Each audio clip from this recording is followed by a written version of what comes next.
Kuya.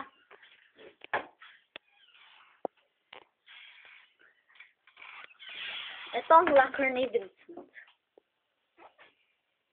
Chant. Sige, ilalagay ko to sa trend sa YouTube.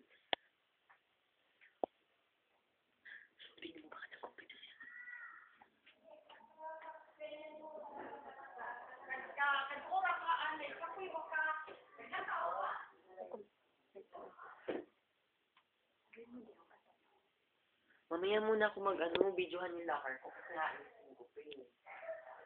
Ha? Under renovation pa kung locker ko eh kasi nabulo eh.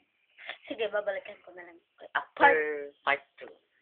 Part 2. Eh, part 2 na nga po, te. Hindi pa ako ready. Sige, babalikan ka ta, ha? Pero,